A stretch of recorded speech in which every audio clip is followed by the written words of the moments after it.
Hello hi ಎಲ್ರಿಗೂ ಮತ್ತೆ ರಾಕಿ ವ್ಲಾಗ್ಸ್ಗೆ ಸ್ವಾಗತ. ಈಗ ತಾನೇ ರೂಮ್ ಹತ್ರ ರೆಡಿಯಾಗಿ ಬೈಕ್ ರೆಂಟಲ್ ತಗೊಂಡು ಚೋಪ್ರಾ ಫೋರ್ಟ್ ಹತ್ರ ಬಂದಿದ್ದೀವಿ.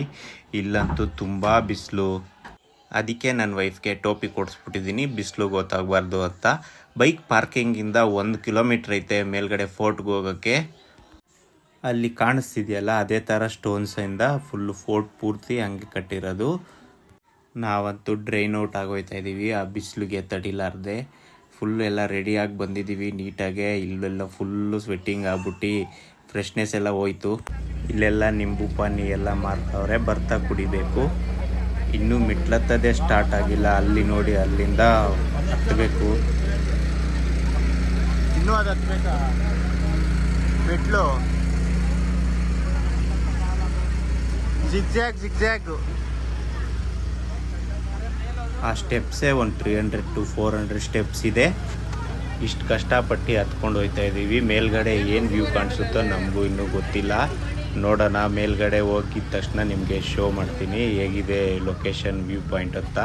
ಇಲ್ಲೆಲ್ಲ ಫುಲ್ಲು ಗಾಡಿ ಪಾರ್ಕಿಂಗ್ಗೆ ಮಾಡಿದ್ದಾರೆ, ಇನ್ನೂ ಎಂಟ್ರಿ ಇಲ್ಲ. ಅಲ್ಲಿ ನೋ ಎಂಟ್ರಿ ಹಾಕ್ಬಿಟ್ಟಿದ್ದಾರೆ. ಅಲ್ಲಿ ಕನ್ಸ್ಟ್ರಕ್ಷನ್ ನಡೀತಿದೆ, ಅವ್ರದ್ದು ಮಾತ್ರ ಗಾಡಿ ಅಲೋ ಮಾಡಿದ್ದಾರೆ.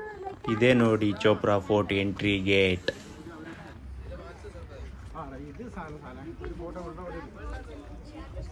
ಅಲ್ಲಿ ಕಾಣಿಸ್ತಿದೆಯಲ್ಲ ಅಲ್ಲದೆ ವೆಗೇಟರ್ ಬೀಚ್ ವ್ಯೂ ಪಾಯಿಂಟ್ ಇದೆ, ಚೋಪ್ರಾ ಫೋರ್ಟ್.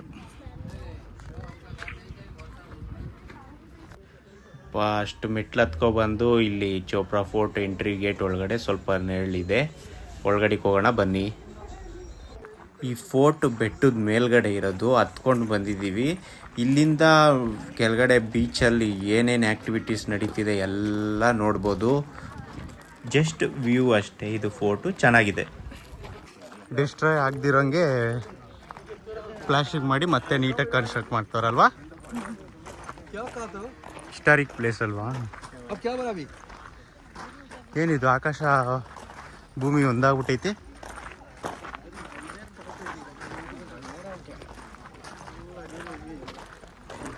ಎಲ್ಲ ನೋಡಿ ಅಲ್ಲಿ ಕಟ್ಟೆ ಮೇಲೆ ಹತ್ತು ಬಿಟ್ಟಿದ್ದಾರೆ. ಮಿಸ್ ಆದರೆ ಬೀಳದೆ ಕೆಳಗಡೆಗೆ.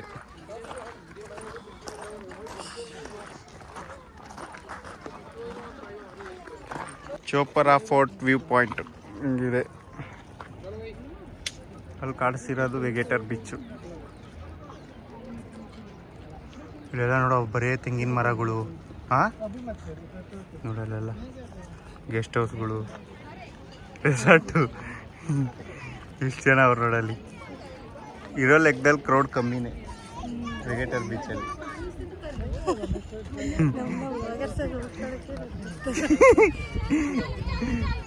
ಎಷ್ಟು ಜನ ಇರ್ಬೋದಲ್ಲಿ? ಒಂದು 100 ಜನ ಇರ್ಬೋದಷ್ಟೇ. ಕ್ರೌಡ್ ಕಮ್ಮಿ ಇದೆ. ಅಲ್ಲಿ ಈಜೊಡಿತವ್ರು ನೋಡಿ, ಅಲ್ಲಿ ಕಾಣಿಸ್ತೋ ಇಲ್ವೋ ಗೊತ್ತಿಲ್ಲ, ಕ್ಯಾಮ್ರಾದಲ್ಲಿ ಕಾಣಿಸುತ್ತೆ. ಅದೆಲ್ಲ ಡೇಂಜರ್ ಅಲ್ವೇನವ?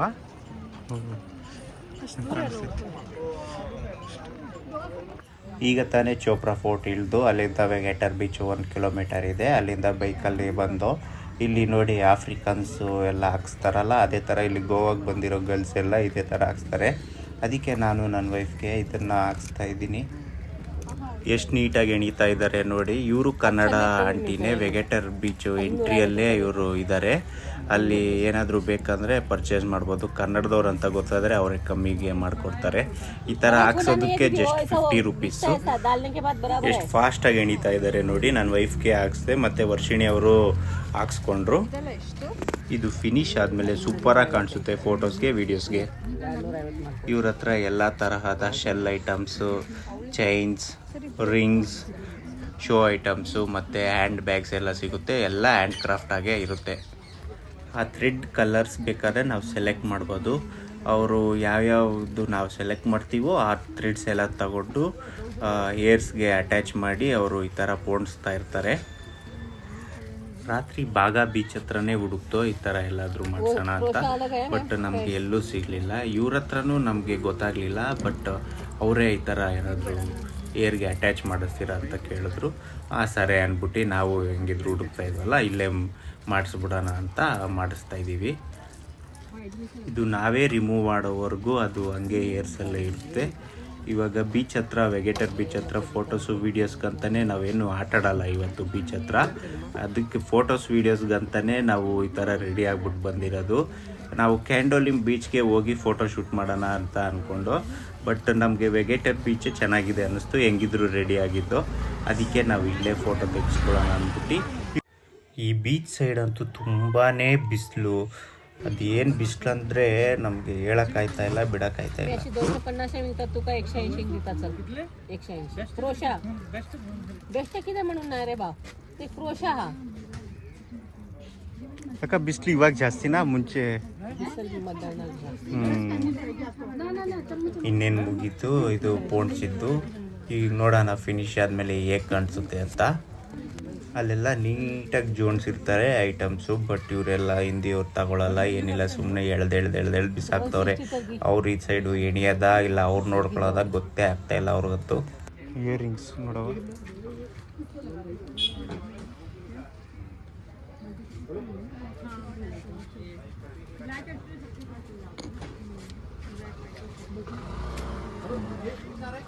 ತಿರುಗಿ ಹಿಂದೆ ಏದೋ ಅವತಾರ್ ಬೀಚ್ ಅವ. ಇದು ವೆಗೇಟರ್ ಬೀಚಾ? ರಾಂಗ್ ರೂಟ್ ಬಂದ್ಬಿಟ್ಟಿದ್ದೀವಿ, ಇಲ್ಲ ರೋಡೇ ಇಲ್ಲ. ಆ ಸೈಡಿಂದ ರೂಟ್ ಇದೆಯಲ್ಲ, ಹಂಗೆ ಹೋಗ್ಬೇಕು. Let's go. ಇದೇ ನೋಡಿ ವೆಗೇಟರ್ ಬೀಚು. ಇಲ್ಲಂತೂ ಪ್ರಶಾಂತವಾಗಿದೆ, ಜನ ಅಂತೂ ಯಾರೂ ಇಲ್ಲ, ಆರಾಮಾಗಿರ್ಬೋದು. ಇಲ್ಲಿ ಫೋಟೋಸು ವೀಡಿಯೋಸ್ ಎಲ್ಲ ನೀಟಾಗಿ ತೆಗೆಸ್ಕೋಬೋದು. ಕ್ರೌಡ್ ಕಮ್ಮಿ ಇದ್ರೇ ಎಲ್ಲೋದ್ರೂ ಪೀಸ್, ಒಳ್ಳೆ ಪ್ರೈವೇಟ್ ಬೀಚ್ ಇದ್ದಂಗೆ ಇದೆ. ನಾವು ಬಂದಿದ್ದ ಟೈಮ್ ಚೆನ್ನಾಗಿದೆ, ಎಲ್ಲೋದ್ರೂ ನಮಗೇನು ಅಷ್ಟೊಂದೇನು ಕ್ರೌಡ್ ಅನ್ನಿಸ್ತಾ ಇಲ್ಲ, ಚೆನ್ನಾಗಿದೆ. ಈಗ ವೆಗೇಟರ್ ಬೀಚಿಂದ ನಾವು ಅಗೋಡಾ ಫೋರ್ಟ್ ಹತ್ರ ಬಂದು. ಏನವ ಇದು ಹೆಸರು? ಫಾರಿನರ್ಸ್ ಒಳಗಡೆಗೆ ಎಂಟ್ರಿ ಆಗಲ್ಲ ಅನ್ಸುತ್ತೆ. ನಾವು ಬೆಳಿಗ್ಗೆನೇ ಪ್ಲ್ಯಾನ್ ಮಾಡಿಬಿಟ್ಟಿದ್ದು, ಚೋಪ್ರಾ ಫೋರ್ಟು, ವೆಗೇಟರ್ ಬೀಚು ಮತ್ತು ಅಗೋಡಾ ಫೋರ್ಟು 3 ಕವರ್ ಮಾಡಿಬಿಡೋಣ ಅಂದ್ಬಿಟ್ಟು. ಯಾರು? ಹಾಂ, ಕೊಡ್ಲಿ ಬಿಡು.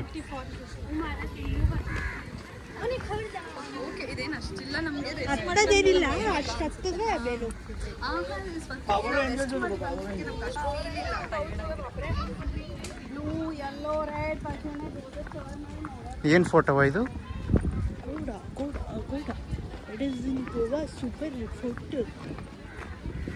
ಇಲ್ಲಿ ಇಂಡಿಯನ್ಸ್ಗೆ 50 ರೂಪೀಸ್ ಎಂಟ್ರಿ ಫೀಸು, ಬಟ್ ಫಾರಿನರ್ಸ್ಗೆ 300 ರೂಪೀಸ್. ಏನಿದು ಇದ್ರೊಳಗಡೆ ಇರೋದು? ಕೆನಲ್ ಏನೋ ಬ್ರಿಡ್ಜ್ ಕಟ್ಟೋರು, ಇಲ್ಲದ ನೀರು ಹೋಗುತ್ತೇನೋ, ನೀರು ಸ್ಟೋರೇಜ್ ಮಾಡಕ್ಕ.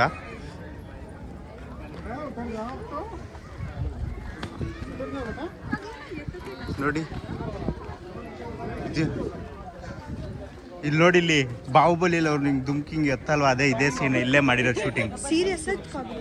ಕಾಮಿಡಿ.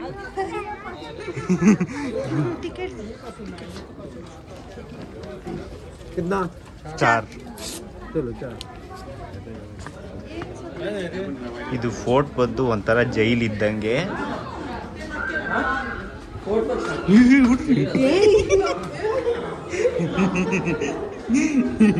ಹೆಂಗೈತ್ ನೋಡಿ ಇಲ್ಲಿ ಇಲ್ಲೆಲ್ಲ ಮೇಲೆ ಹೋಗಿ ಬರೋಣ. ಫಸ್ಟು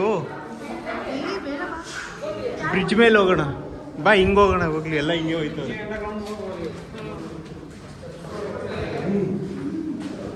ಏನೋ ಇವೆಲ್ಲ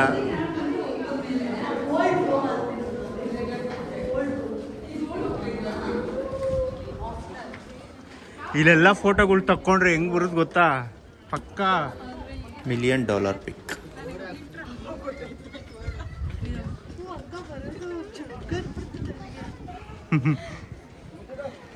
ಇಲ್ಲೇ ಇವಳನ್ನ ಕಟ್ಟಾಕದು ಅನುಷ್ಕಾನ್ ಇಲ್ಲೇ ಕಟ್ಟಾಕದು.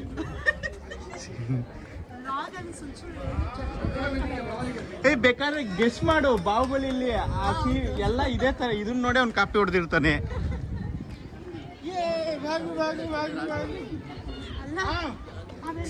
ನಾವ್ ಅಲ್ಲಿ ಹೋಗಿದ್ರೆ ಎಲ್ಲ ಅಲ್ಲಿ ಬರ್ತಿದ್ವಿ, ಹಂಗ್ ಬಂದು ಹಿಂಗ್ ಬ್ರಿಡ್ಜ್ ಹತ್ತಿ ಹಿಂಗ್ ಹೋಗಿ.